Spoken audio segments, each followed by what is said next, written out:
cool. You guys will tell me if it decides to take a break. Is that a phone or it's a phone? Yeah.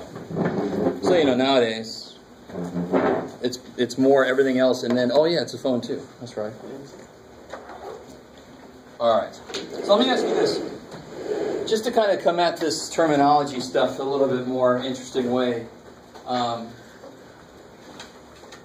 here's what you get if you go to the online textbook. Blah blah blah blah. All right. So here's chapter. Let me ask you this. When I say statistics, first off, what comes to your mind when I say statistics? Chances. Chances. I like it. Anybody else? Percentages. Percentages. Probability. Probability. Let me get an image or something. Graphs. Kick-ass. Word problems. Word problems. I always think about when people say, don't be a statistic, right? Okay. Statistics, to me, everybody should have to take this class because you can't escape it. It's everywhere. And if you don't know how to interpret statistics, people can mislead you very easily. So we will devote a little bit of time to how you can make a misleading graph, how you could turn statistics to make it seem like something else is going on. Politicians are really good at misusing statistics or probably not understanding statistics.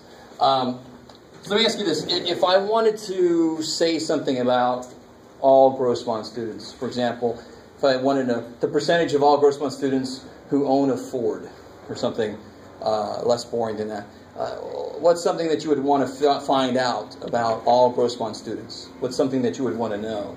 Like the average age or the percentage who smoke? Amount of money spent on this. Just how many students? So I want to do something where I have to analyze it a little bit more. Where I have to actually calculate something. The number of students I could just count and get them. And do we have time to talk to every Grossman student? Do you know how many students go to Grossman? 18,000 something? Do we want to talk to all of them? No. In fact, in statistics, you normally have what's known as a population that you want to say something about. So the population is everything. The population is the group you actually want to say something about.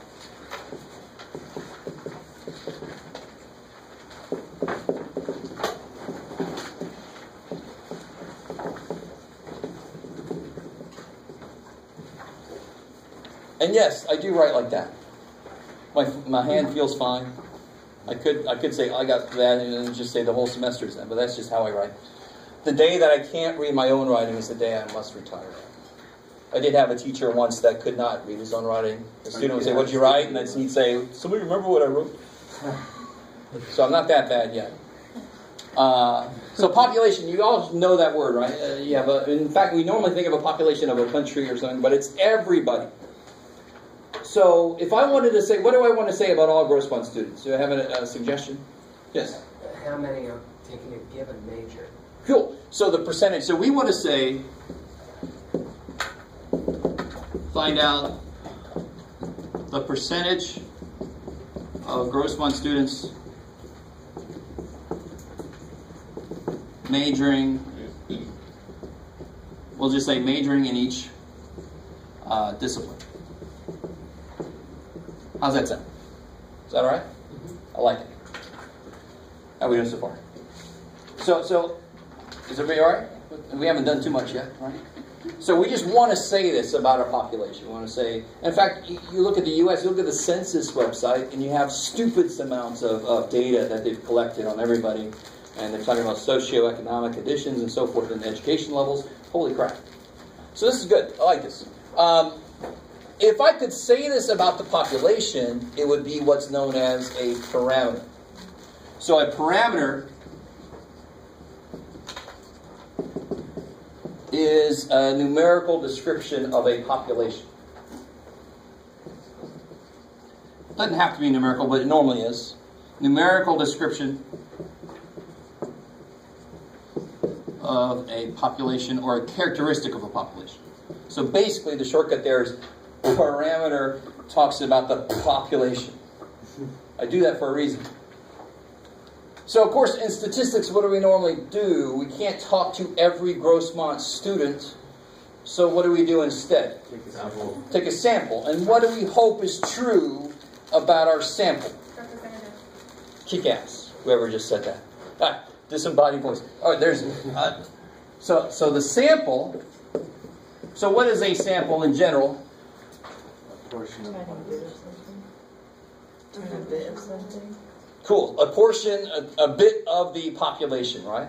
So there's all kinds of samples. You guys are a sample for this situation, right? Are you guys a good sample? Maybe. I like how some of you guys got defensive. Yeah. We're good. But no, you're a bad sample. Why are you a bad? You're not bad people. You're just a bad sample. Why? Good. You're all in the same class. That meets at a specific time. That has a specific purpose. Does everybody have to take statistics? Yeah. No? No? Hell no. Math majors do not have to take statistics. How crazy is that? It's insane. That's why if you go to the Math Study Center, now they have a ton of them, but sometimes it was hard to find stats tutors for the math majors because they don't have to take statistics. Crazy shit. Sorry. I'm bitter about that. So you guys are a bad sample. You guys are what I would call a convenience sample. Because how much work would I have to do to get responses from the sample if you're the sample? Not much. You're here. Haha. Right? You guys with me? That's why you would be a convenience sample. So that's normally a bad sample to take. I want my sample to be representative. Right? So a sample is in general a subset of a population. Subgroup, right? A bit of a population, a portion of a population. The goal is to get a representative sample, one that represents the population. So why do you guys not represent the population? What kind of students would I be leaving out if I only took you guys? Good point. The math majors, they don't want to take stats. History majors, for that example, for that, not every history major, but not all. Some history majors will take stats, believe it or not. How about students that have a 9-to-5 job? Would they be represented by the same? If they have a 9-to-5 job, could they be here right now? No. So that's a lot of the evening students are the students that have a 9-to-5 job, of course, right? So if I'm leaving out the evening choice, then it's not representative. So what's a good sample is officially called a random sample. That is our ultimate goal, and that is the goal that we very often do not attain in statistics. Is everybody still with me? This isn't too deep yet, right? Does this make sense? If I want a sample to say something about a bigger population, I want the sample to represent the population. They have to be smaller than you think.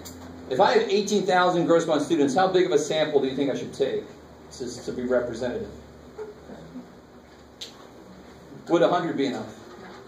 Yes, it would be. If it was random, sorry, I didn't mean to do that. If it was random, 100 would be plenty. Now, I probably want to take more. Obviously, 3 would be bad. I don't care how random you did it, right? But believe it or not, 100 would be fine. In fact, to represent the entire population of adults in the U.S., there's a website called Gallup. They routinely take between 1,000 and 1,500 people to represent over, 310 million people? Well, in the adults, I don't know, 200 million. You guys kind of with me still? So a lot of statistics is counterintuitive, which really sucks. But we just have to kind of beat our brains into accepting it and getting over it. Right? We just don't have brains that are hardwired for that. So I want to take a sample because I don't have time to talk to every damn person in the population, right? But I want my sample to be representative. I want it to be what's known as a random sample. So how do you think I could do this then? If I wanted to figure out the percentage of Grossmont students who are in each major, how would I pick a random sample? What's a way I could do that to truly be random? So what's wrong with you guys again? And what's a way we can take care of it? You guys are here at a certain time. So how could, instead of just picking everybody in this room, how could I do it instead? One day Wednesday in class. All right, cool. You can take it from different days, but obviously not in the same class. Hopefully some of you guys won't just come on Monday and the rest of you on Wednesday. Hopefully come. Plus it's Tuesday, Thursday. Yeah. ID numbers? ID, okay, what about ID numbers? It's random, you just choose them. So you have like a list of ID numbers and you throw darts at it, or what's another way? You could throw darts at it. What's another way if you had a list of ID numbers? Computer. What about a computer? Random sample. Okay. Systematic. Oh, look at this. All right, cool. I like it. You did what I asked you to, right? Read ahead. And what's systematic? How would that work? You choose a random number, and then from there you do intervals. Beautiful. So you pick a random number, and that'll be your first, and then you can take every 20th student. That would actually be truly random. So what does it mean then to be truly random sample? What does it mean? And let me help you out a little bit. Think about everybody in the population. If it's a truly random sample, you guys were not truly random because we left out people with a 9-to-5 job, for example. So tell me, what would make a random sample? What really makes a random sample? What has to happen? Just picking any people? Okay, keep going with that. What makes a not random sample? Why were you guys not a random sample? Because some people... We don't represent the population. True, but why? Because some people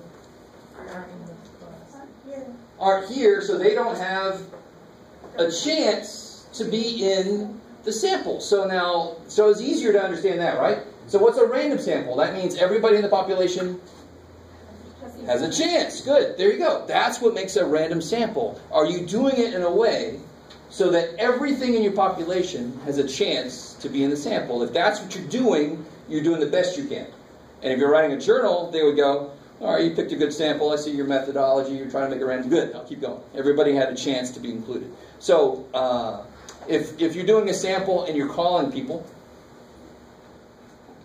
could that possibly be not random? Believe it or not, does everybody have a phone? No, they don't. Believe it or not, they don't have a phone. Right? Or if you're doing something even better, if you're doing an online poll, is that a random sample of people? No, because not everybody goes online. Not everybody goes online. Even if you go online, you don't go to that website that has that poll. You with me? That's why I love that we live in a time when our news stations are politicized. So depending on which news station you watch, if they do a poll, it's going to be kind of biased. Because not everybody watches each one. You with me? We get to the point where we're going to ask your barber what political affiliation is before you cut your freaking hair. So random sample means every item in the population has a chance to get into the sample. Coolness. Yes, ma'am. So even though it's a random sample, you still have to consider the population, correct? In order to be what's considered a truly random sample, you have to have a chance for everybody in the population to get in. So you can't, so even better, would this be a little bit better than picking you? If I go around to every classroom and I pick a couple people out of every classroom, is that better than just picking you guys? Yes. Yes, not because you're bad people. Well, I don't know you yet, but I'm assuming you're not bad people. But why is that still bad? Because it's leaving everybody out who's not on campus right now. See, so it's not a random sample if there are people that couldn't possibly get into your sample. So how do you show that you truly made it random? You've taken care as much as you can of letting everybody have a chance to get in. Kick ass. All right, does that make intuitive sense? Does that make sense? I mean, that's what a random sample should be, right? Okay. Let me see. So we got something we want to say something about, a group of people. This is the parameter because it describes a population. So if I took a sample, so you guys, how many of you guys are majoring in history? Are there any history majors? I'd be very curious. I just wanted to see if any history majors are in my class. Probably more, any education majors. All right, cool. It's all right. Put it up there, man. Yeah. All right, let's try it. So, any economics, business-related majors? There we go. There's my stats people. Anybody just taking stats just because it means you can transfer? All right, I understand. That happens. All right. And then that would be, now is that a parameter? if I figure out, so I had one person that was majoring in education divided by 50, whatever people are in here, right? And so I get 2%. Is that a parameter? What is a parameter supposed to do? Describe the population. Are you guys the population? No. So it's not a parameter. It's what's called a statistic. So there's actually a word, statistic, and it has a meaning. A statistic is the same thing a parameter is, but it describes a sample. See how it's nice? SSPP. Do you guys understand what I just said? Some of you guys are like, really like, you lost me at syllabus, man. I'm a little scared. So when I calculate something from a sample, that gives me a statistic. And it's really a nice analogy. Population, parameter. Sample, statistic. They have the same relationship. A statistic is numerical normally, and it describes a sample.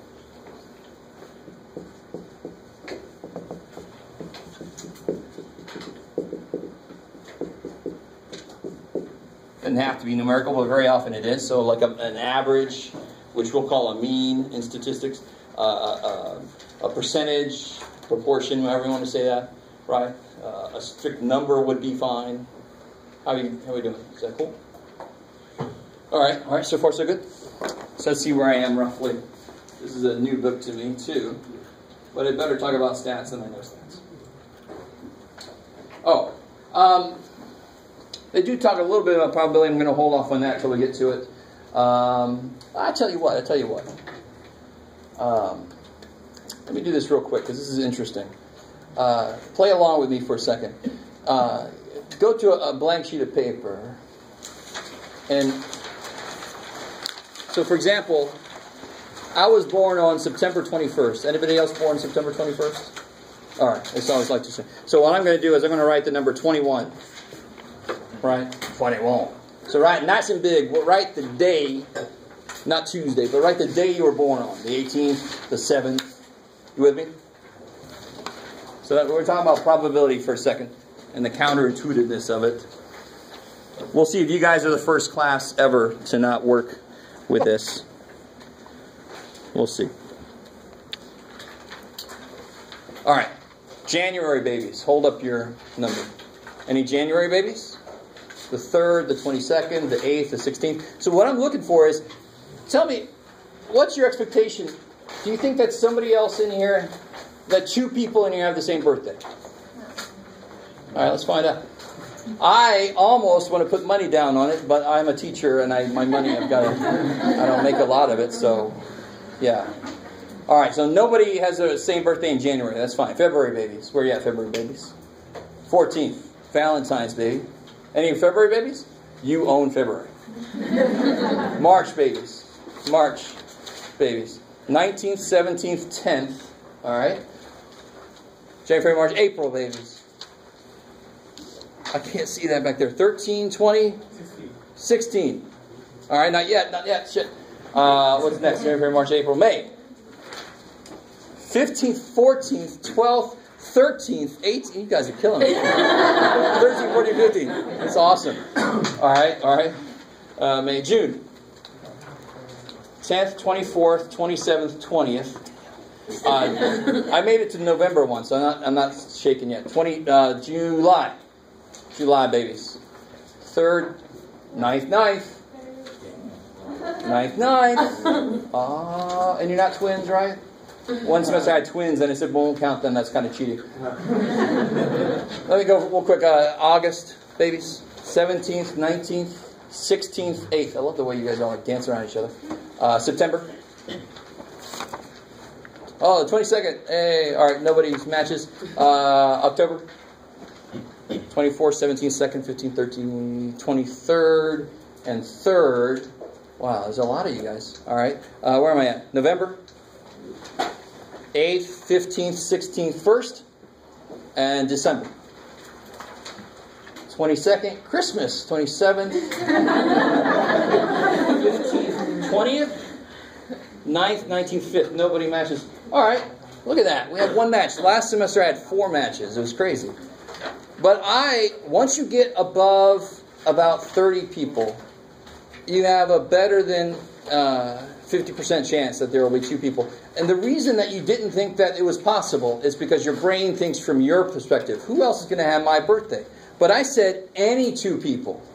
And that increases the chances. Not you and somebody else, but anybody and anybody else. So there's so many chances then that the probability goes way up. And once I got above 50 people, I'm like, it's going to happen. And every time I've done it, there's been at least one pair. The one time I had to go all the way to November.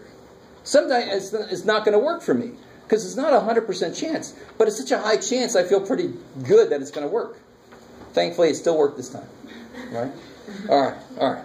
Thanks for going through that. So probability, when we get to probability, a lot of it is going to be weird because we are not built to understand it. We just aren't. I don't think I put this on the homework sheet, did I? Did you, Jeff? No, I took it off. Anybody heard about the Monty Hall problem? Anybody remember Let's Make a Deal? Now I think it's... who's hosting that now? Anybody even watch it? I don't know. I think it's Wayne Brady from... Yeah. Okay. But it used to be, on that show, there would be 3 doors at the end. And behind 2 of them would be goats, or something related to it, something you don't want. Unless you wanted a goat, then you're like, oh, you're fine. And behind the 3rd one, there would be a car, or a boat, or a vacation, or money. You with me? Like $25,000 or something.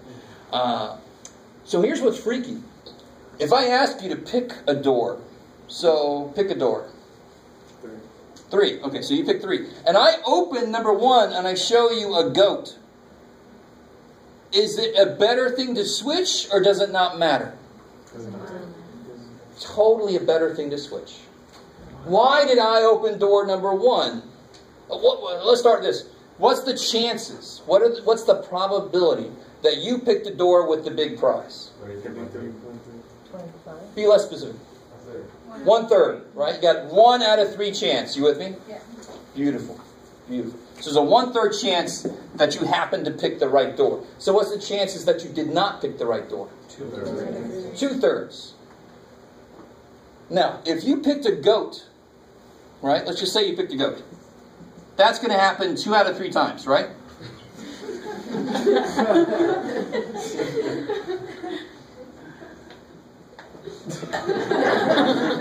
Alright. My goat has been exposed to some kind of radioactivity. Stay with me, because this is really weird. It's had people really up in arms. 2/3 of the time you're going to do that, right? Only 1/3 of the time you're going to pick the prize. 2/3 of the time you're going to pick a goat. So 2/3 of the time the prize is going to be somewhere else. Now, if there's a goat there, then the prize is somewhere. Let me just put, here's the car. Don't you want that car? Yeah, you do. And then here's another goat. It looks like a spider. I was making a goat spider. All right. So you pick this door. Which door am I going to open to show you? And then ask you to switch. I am not going to choose this door. Why? Because it's the frickin' prize at the end of the show. You got to go. Yeah. I'm going to show you this and go, do you want to switch? Right? Do you guys start to understand? The thing that makes this not an even chance is because there is a reason I open the door sometimes. Now, sometimes you'll pick the prize, and then I can pick either door I want to. But how often will that happen? Only 1/3 of the time. So how often will the prize, if I open this door, how often will the prize be under that other door? 2/3 of the time. Twice the chance. So again, there's a couple of things there that people don't understand about probability. There's that influence. I'm an outside influence. I know something. So when I open a door, that's more information. And people don't incorporate that correctly. Right? But also, there's something else I want to say and I forgot. But anybody ever watch the show Mythbusters? Yes. Alright, it's one of my favorites because it's a really good introduction to controlling variables. And that makes it sound horrible if you've never seen it. But they blow shit up. They do all kinds of neat stuff. Right? They test out myths to see if it's possible that it's real. So it looked like a decent number of you guys watched it. I love that show. And they actually did this on one of the episodes. They constructed a set. They had 100 people come through or whatever it was, and they ran the numbers. And they saw that it actually was 2/3 of the time it was better to switch. Yeah, they did that. Have you ever seen the movie 21? Oh, the one where the teacher teaches them how to cheat? Yeah, like in the beginning, he's like, it's like that. And basically, he gave him two doors to pick, and then he added a third. Well, there you go, yeah. So he changed the probability and the chances of him getting the right one. So think about this. This is a better way to... If there were 100 doors, and you picked one, and then I opened 98 and showed goats, does it make sense you want to switch? Why did I not open that last door? Because that's where the freaking big prize is. Of course you would switch, right? So it's a little bit easier to think about it if I make the doors a crazy number of doors. Here, it's twice the probability. With 100 doors, it's a much bigger chance that you should switch.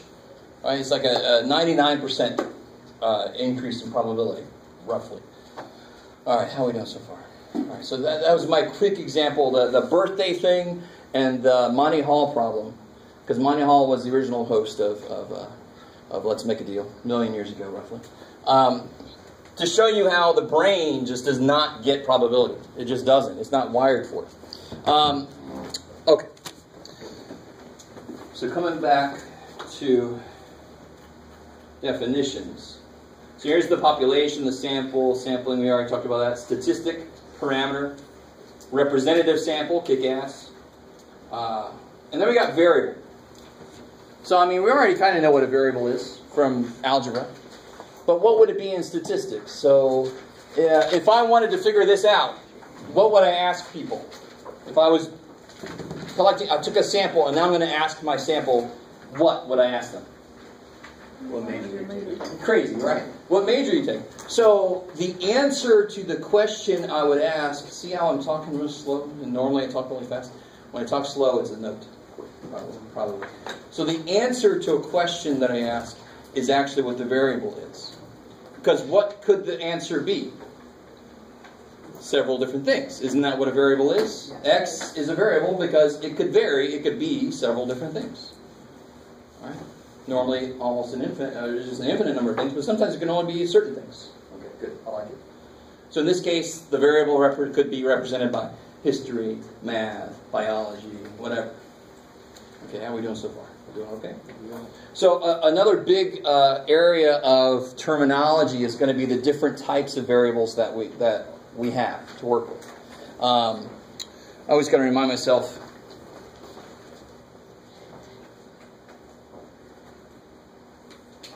I want to make sure how much time I've got to work with. All right, so let's see where we're at. So this is the basic idea of how statistics get started. Right? I know there's something called statistic, but this is the analysis of data. You want to first make sure you collect your data correctly. If you did not have a random sample and you're trying to write in a journal, they would never accept it. Because who knows what you found. You're not talking about all of... So if I want to talk about all of America, and I take a sample from Wyoming, I'm not going to get into a journal. I'm talking about Wyoming then, right? Or conversely, if I want to say something about Grossmont, and I just wander around Grossmont, about Grossmont students, and I just start asking anybody I see, why would that not be good? Yeah, they might not be students. They could be parents, they could be administrators, they could be just people who are wandering, getting a walk-in. Hello, I just want to walk around. You never know. All right. So let's talk a little bit about variables. Let me see if this is a good place to do that.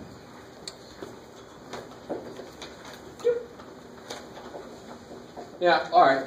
They don't really get too deep into it yet.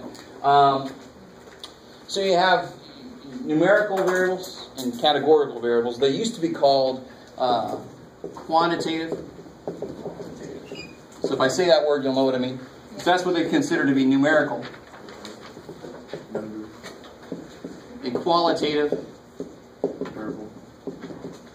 or like categorical. What do they say? Categorical. Yay!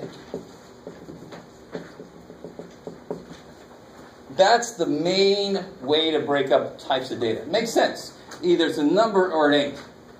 But it could be a little confusing. For example, the number on your jersey, if you're a football player, is that numerical?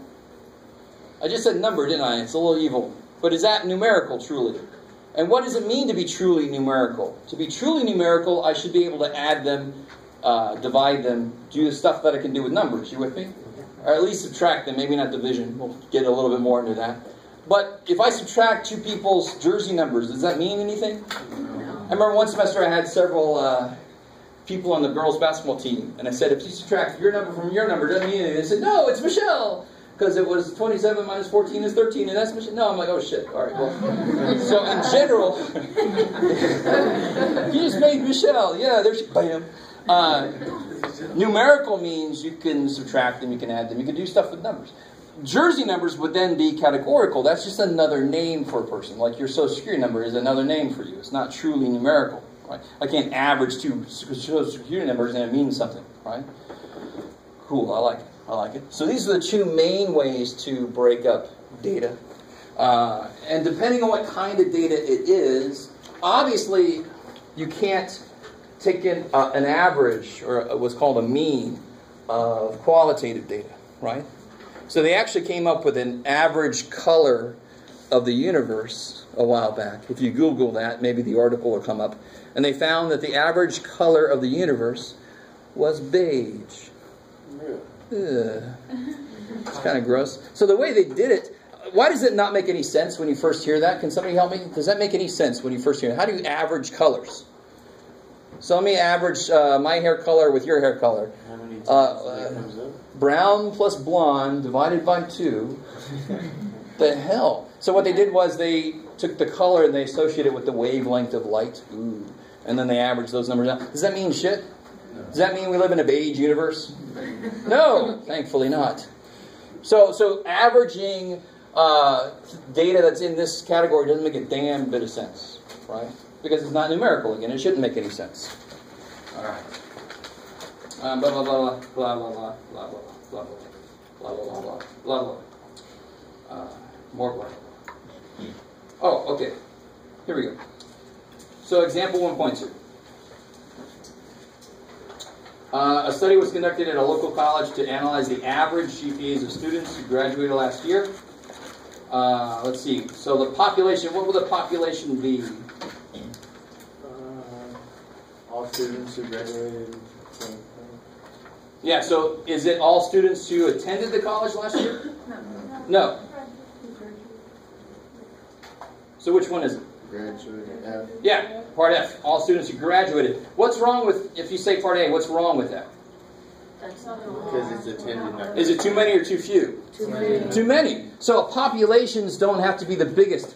If I want to say something about Wyoming, then if I take people from all the USA, obviously my intended population is smaller than what my actual thing was. You guys kind of with me? Yeah. So if I said part A, I'm taking too many people. I'm taking from too many people.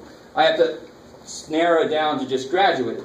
What's the statistic? Which one of these would represent the statistic? And oh, I see. That makes it easy down there.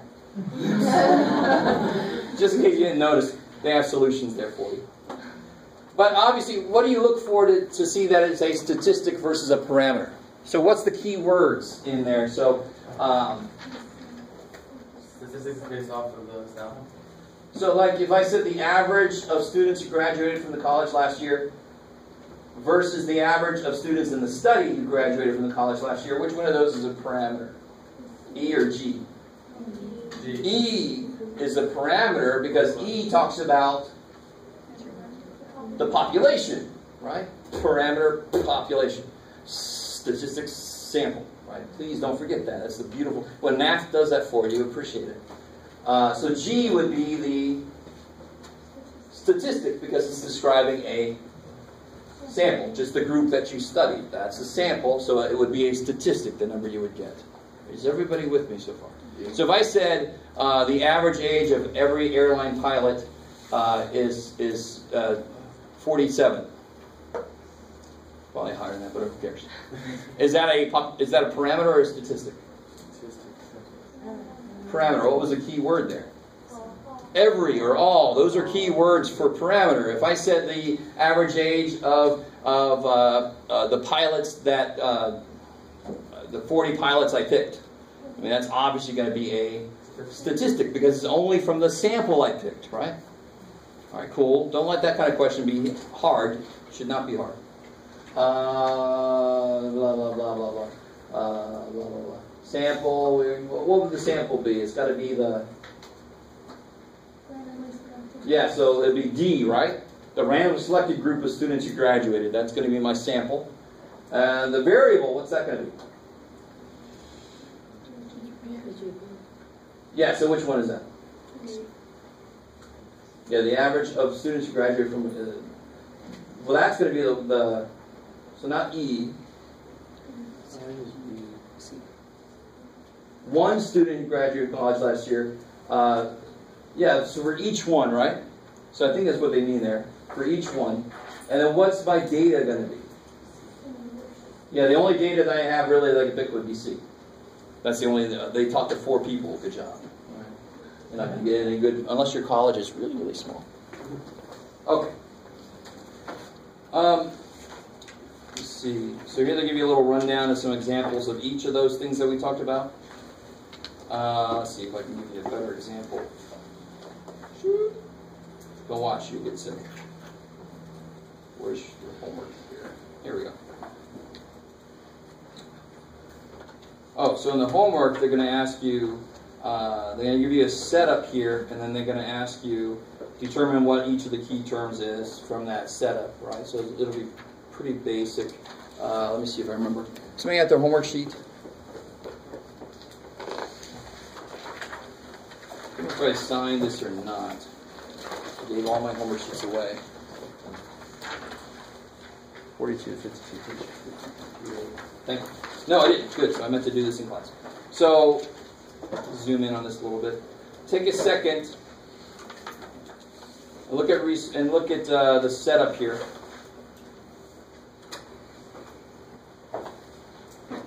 So read through this here.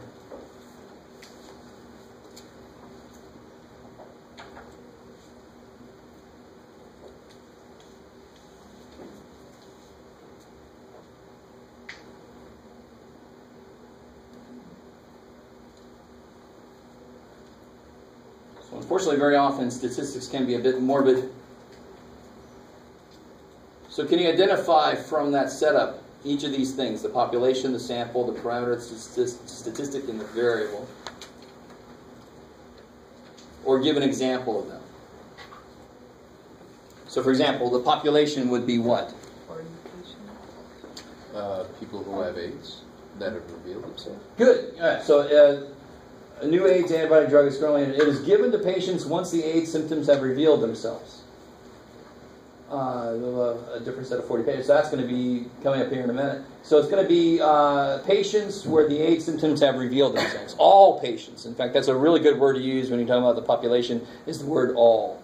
And very often what's really cool is when you go to do the sample, you replace the word all with, in this case, 40 with a number. Because then that'll be the actual that you picked from the population. Oh, each follow a different set. Yeah, so 80. Good, thank you.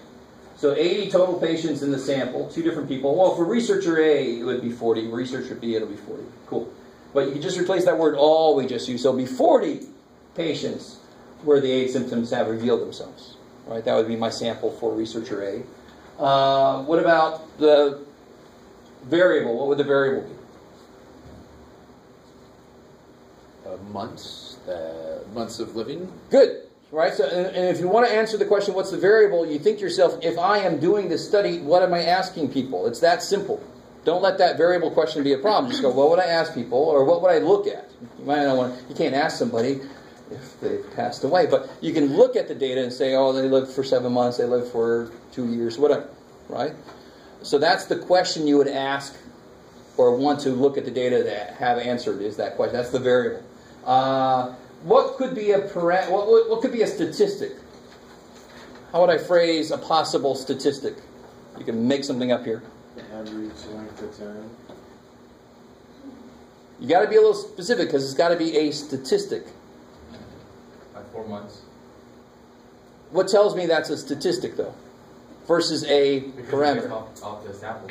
Beautiful. So you say that. So you'd say the 40 patients I was looking at had an average length of life of 4 months once they started the drug.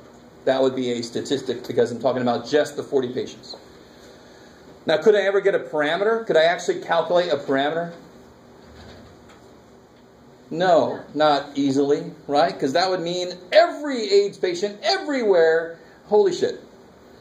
So very often what we're going to do, and in fact, have you guys ever noticed, obviously there's an election that isn't as soon as it seems sometimes when you watch the news. It's still a long way away. But there's an election coming up, and very often they'll show you in the news, they'll say, candidate A, 42% of the people want to vote for candidate A, and candidate B, 45% want to vote for candidate B. Well, anybody ever notice what's at the very bottom? What's at the very bottom here? Kind of covers their ass. But we'll actually be able to calculate it later. Anybody? Yes, margin of error. So down here they have plus or minus 4%. So can I say that candidate B is going to win? No. For several reasons I can't say, because the election hasn't happened yet. Who did they talk to? Very often they leave that out. How many people did you talk to? How did you pick them? So this happens all the damn time. It makes me insane. You have these polls that don't mean shit because they're biased. Did everybody have a chance to be a part of your poll? If the answer is no, then you say, okay, I'm not going to look at your stuff. Thank you. Oh, What do you think this number depends on? Did they just go, I'm not sure, say plus or minus 4 just to cover our ass? Did they do that?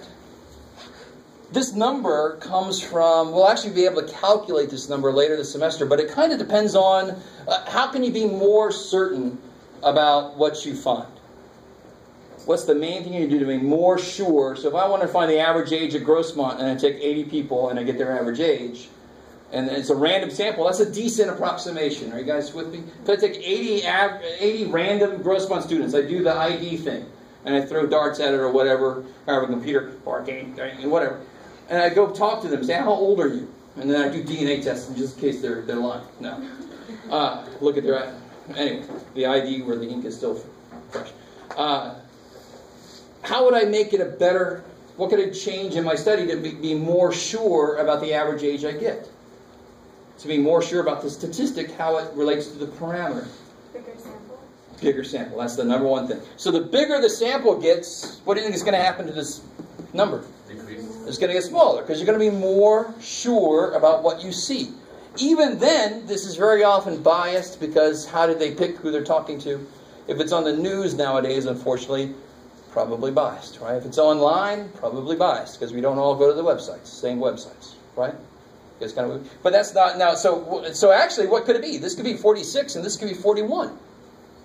So this shit doesn't mean a damn thing. I really want you to understand. It means a little bit. San Diego, we don't have to worry about hurricanes too much, right? Notice, I lived in Florida and Virginia, so it's really weird to be somewhere where the main threat is fire instead of hurricane, right? But have you guys ever seen, like if a hurricane is going somewhere, there's this thing here, this cone of uncertainty. You got the little hurricane doing this thing. Woo, woo. Have you guys ever seen that? The cone of uncertainty, right? The direction it's going. Yeah, and very often it'll be coming up Baja, and I'm like, I want rain. So I'm like, come on, get here. I miss rain. I desperately miss rain. But this is interesting. This is like the average of, given the situation, this is the average plot that it would take. But there's so many uncertainties that this is sort of like a visual plus or minus. And of course, the further you get out on the path, the more and more uncertain they are about the path it's going to take. So I like that analogy between, this is like a visual representation of that margin of error, that cone of uncertainty, right? Okay. So a cone of silence. Good one. The cone of silence. What? All right. Cool.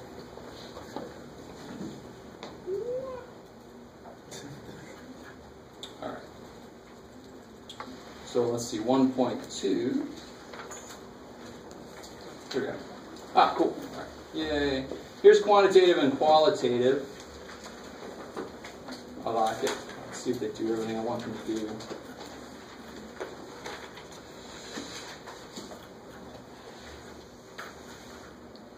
Not yet, not yet. I'm going to get ahead. Screw it. All right. Blah, blah, blah. Look at all that. Look at all that data. It's crazy. So let's talk about quantitative data real quick. Different ways to further subdivide quantitative data.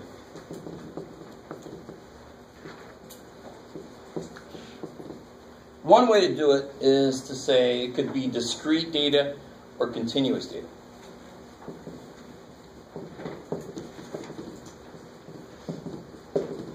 What do you think continuous data means? Sometimes it's a little bit easier to understand first. Continuous data.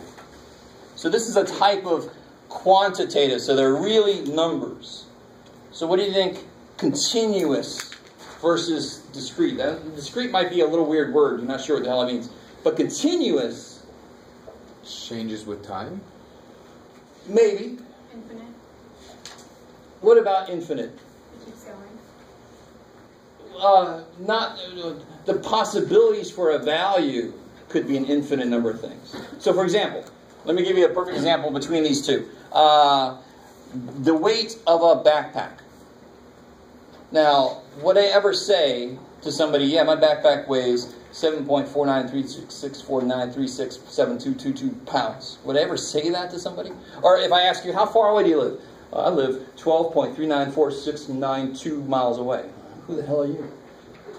Right? Would you ever say that? But could you? Is it possible that's the right answer? So continuous means it could take on a continuum of values. So for a backpack, for example, backpack weight.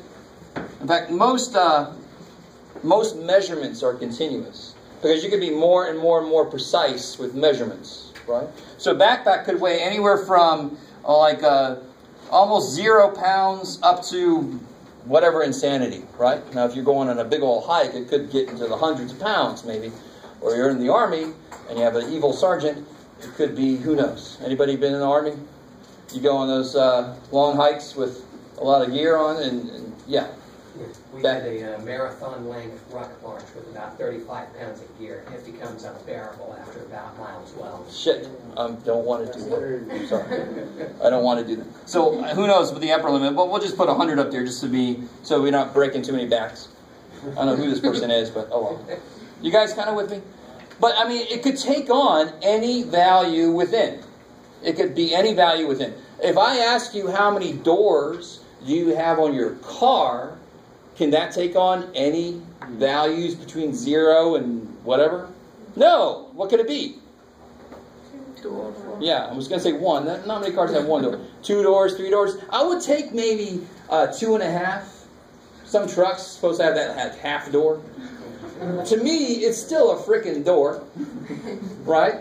But you see the difference. Discrete means you jump over all these values. So if I said, how many toes do you have on your left foot? You're not going to say, I have 4.39 toes. What the hell? How many kids do you have? I have 1.7 kids. I don't want to come to your house. Have the 0.7 kid come out. What the hell? I don't know. It's a kid. Or it ain't. So every time I have that, there's weird images in my mind. Like Siamese twins. Something. I don't know. Anyways, so that's very distinct between those two. So you got to be careful. If I said, what kind of data is this?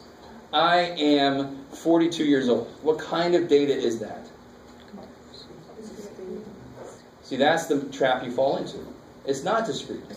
Just because I say I am 42 years old, is that really how old I am? It could be exactly like my birthday is right now. So, but most likely I've rounded. I'm not going to say, the minute that you're older than 3, you're not saying I'm 42 and 6 months. You don't really say it too much. So it's not discrete. Just because I use the number 42 doesn't make it discrete. The variable is continuous because I am actually 42 point whatever. I haven't sat down and calculated it, right? Actually, I'm 42. I like being 42. It's the answer to life, the universe. There we go. Let's see who knows what I'm talking about. So do you guys understand the difference between those two? This is certain values allow. Is this kind of like counting, would you say? Counting. You can count. But even then, well, you got to be careful because you can have counting that just goes forever. But it's not continuous because if you're counting, you're skipping over from 1. How many numbers are between 1 and 2? Infinity. Infinite number. So once you go 1 door, 2 doors, you skipped over an infinite number of possibilities. But if I'm weighing something, I can make my scale more and more and more and more precise and really drill down to that true exact value. You with me? But I don't care how precise you are at measuring the number of kids you got. You try 1, 2. You're not going to have 1.78 kids, right? No matter how precise you try to get. So be careful. If I tell you a specific number, it doesn't make it discrete or continuous. The variable itself is one or the other, independent of what number I use. How are you guys doing? All right. Okay. So that's one way to break it down. I want to see when they introduce the other ways. Oh, they go right into this. All right, we can do that. Yeehaw. So here's quantitative, and there's discrete, continuous, blah, blah, blah, blah. I like it. Sorry. Some of the examples are a little bit too simple. Blah, blah, blah, blah. Oh, all right. Let's try this. Real quick. Is it quantitative or qualitative, the number of pairs of shoes you own? That would be Is it quantitative or qualitative? Quantitative, because it's a truly numerical, right? If you have 8 pairs of shoes and I have 10 pairs of shoes, number one, what the hell's going on with us? But I have 2 more pairs of shoes. 10 minus 8. It makes numerical sense. Right? They're truly numbers. Now, is that discrete or continuous? discrete. Why? Because the way I do it is, does it make sense to say somebody has 4.962 pairs of shoes? I don't care how beat up they are. Either the shoes or they ain't. Right? You don't have some continuum of shoe. There's 0.7 over shoe. No. I can fit 0.7 away. No. It's a shoe or it ain't. The type of car you drive, is it quantitative or quala? So there's no other question, right? It's continuous degree is only for quantitative. Right? And why does it make sense the word quantitative is used for numerical data? Quantity. I love it. Beautiful. The root word there is nice. Where you go on vacation? Qualitative. I love it.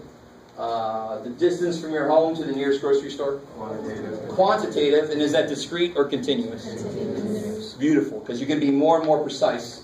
Now, so it doesn't matter. If I say I live about 20 miles away from school, which is true, does that make it discrete? No. I just been rounding. It could really be 19.942, whatever. That makes sense. Number of classes you take per school year. Quantitative. Yeah, it's quantitative because it's truly numerical. Discrete, because I don't care how often you miss a class. Just because I went half the time, so it was like 0.5 with the class. No. Or the teacher was terrible, so it was like 0.4. No, it's the class or it ain't. I love my grammar, by the way. Highly grammatical. Tuition-free classes. Quantitative. Now here's where it gets interesting. Prices are discrete. Like, for example, gas prices. Gas prices are a little evil. I don't know if you ever noticed this. They're not only evil because we live in California and so they're high, but they're also evil because it's like 3.899. But do they ever go more than that? No. So be really careful. I'm glad this came up. Continuous does not just mean decimal. Continuous means everything is allowed. So could a price